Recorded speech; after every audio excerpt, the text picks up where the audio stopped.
Hello guys, तो कैसे हैं आप सभी। तो आज की कहानी शुरू करने से पहले अगर आप मेरे चैनल पे न्यू हैं तो प्लीज़ उसे सब्सक्राइब ज़रूर कीजिएगा। तो आज की कहानी शुरू करते हैं। आज तो जेठानी जी देखते ही रह गई। आज अंजलि की शादी की पहली सालगिरह थी। वह बहुत खुश थी। उसने देखा था जब उसके मायके में भैया भाभी की सालगिरह होती तो सब मिलकर उन्हें स्पेशल फील करवाते थे। मम्मी भाई की पसंद के साथ साथ भाभी की पसंद का खाना भी बनाती थी।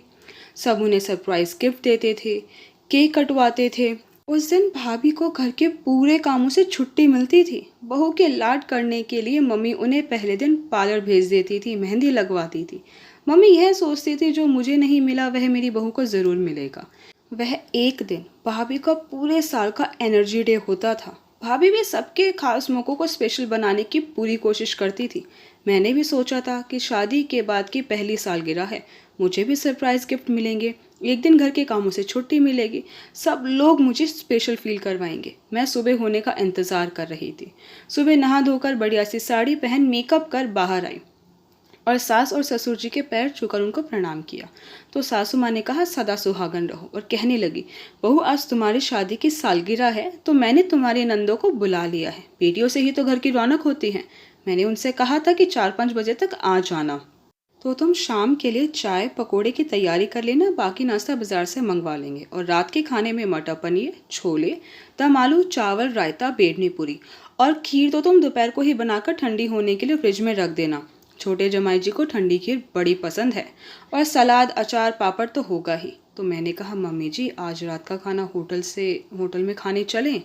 तो सासू माँ कहती है, अरे तुम्हारा दिमाग तो ठीक है, हमारे यहाँ यह चोचले नहीं होते। और हाँ, तेरे जेठ जेठानी को भी फ़ोन कर दिया है, वह भी आ जाएंगे। तो बड़ी बहू तुम्हारी मदद करवा देगी कामों में। तो मैंने कहा, ठीक है मम्मी जी। तो सासू माँ ने कहा, चलो रात का मेन्यू तो तय हो गया, अब सुबह का नाश्ता बना लो। तो मैंने कहा, ठीक है मम्मी जी।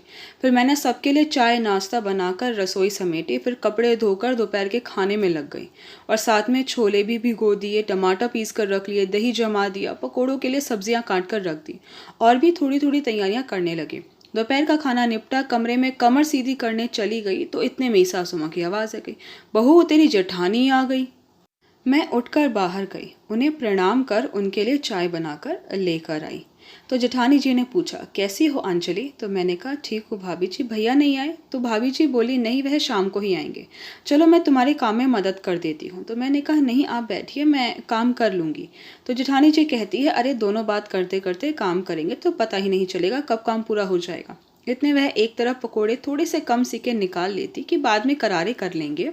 इतने मैं बराबर में दूसरी तरफ सब्जियां बनानी शुरू कर देती कि उनको डोंगों में डाल कर रख लेंगे, बाद में माइक्रोवेव में गर्म हो जाएंगी। बर्तन वाली आएगी तो सारे बर्तन भी हो जाएंगे, बाद में ज़्यादा काम नहीं बचेगा। वह मुझे बताती गई और मैं काम करती गई। सच में काम का पता ही नहीं चला और सारी तैयारियां हो गई।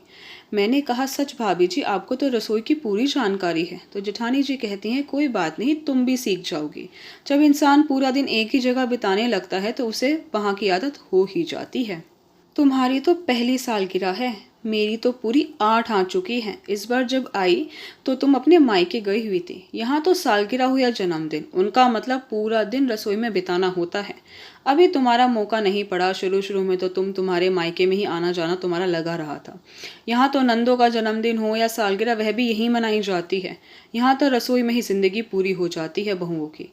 शाम को ननंद आ जाती हैं, सबका चाय नाश्ता निपटा कर फ्रूट वगैरह काटते हैं। फिर सोचा वहाँ हम क्या करेंगे, सासू माँ, जेठ जी, नंदोई जी सब बैठक में बैठे थे, इसलिए इतने खाने का टाइम होने तक हमने सोचा अपने कमरे में बैठ जाते हैं, क्योंकि खाना तो सब तैयार था, बस पूरियाँ निकालनी थी। थोड़ी देर बाद पतिदेव आते और कहते, अंजलि तुम्हारे लिए गिफ्ट लाया हूँ और हाँ जल्दी से तैयार हो जाओ।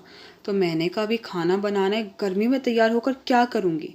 तो उन्होंने कहा, पहले तैयार हो जाओ, बाकी मैं बाद में बताता हूँ। वह गिफ्ट खोलकर देखती है तो उसमें एक बहुत ही सुंदर वन पीस ड्रेस होती है, जो वह उसे पहनकर अच्छे से तैयार हो जाती है और बाहर आती है।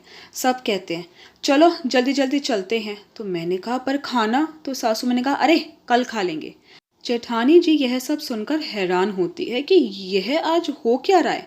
सब एक रेस्टोरेंट में पहुंचते हैं। वहां पर एक हॉल में खूब सारे गुब्बारे लगे होते हैं। फिर केक आता है तो अंजलि विपुल की तरफ देखती है तो वह कहता है, हाँ हाँ जल्दी करो, केक को देखकर अब सब्र नहीं हो रहा है। वह केक काटते हैं, सब उन दोनों को गिफ्ट देते हैं, फिर सब मिलकर खाना खाते हैं। विपुल अंजलि से कहता है, सॉरी मम्मी को ना मनाने में थोड़ा सा लेट हो गया, नहीं तो तुम्हें पूरा दिन अच्छा फील करवाता। जेठानी जी कहती हैं, सासू माँ आज यह सब क्या था। तो सासू माँ ने कहा, कुछ नहीं बहू, आज विपुल ने मुझे समझाया तो मेरी समझ में आया कि कुछ खास मौके पर बहू को भी रसोई से छुट्टी मिलनी चाहिए है।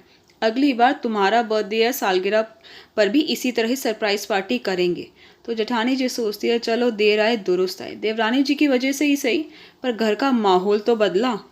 फिर सब अपने अपने घर जाने लगे तो अंजलि कहती है, ऐसे नहीं, जो खाना मैंने बनाया था सब टिफिन में अपना अपना खाना लेकर जाना और कल खा लेना। तो इस बात पर सब हंसने लगते हैं।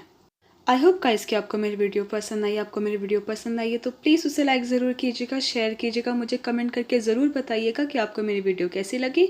अगर आपने अब तक मेरे चैनल को सब्सक्राइब नहीं किया तो प्लीज़ उसे सब्सक्राइब ज़रूर कीजिएगा। Thank you so much guys मेरी वीडियो देखने के लिए।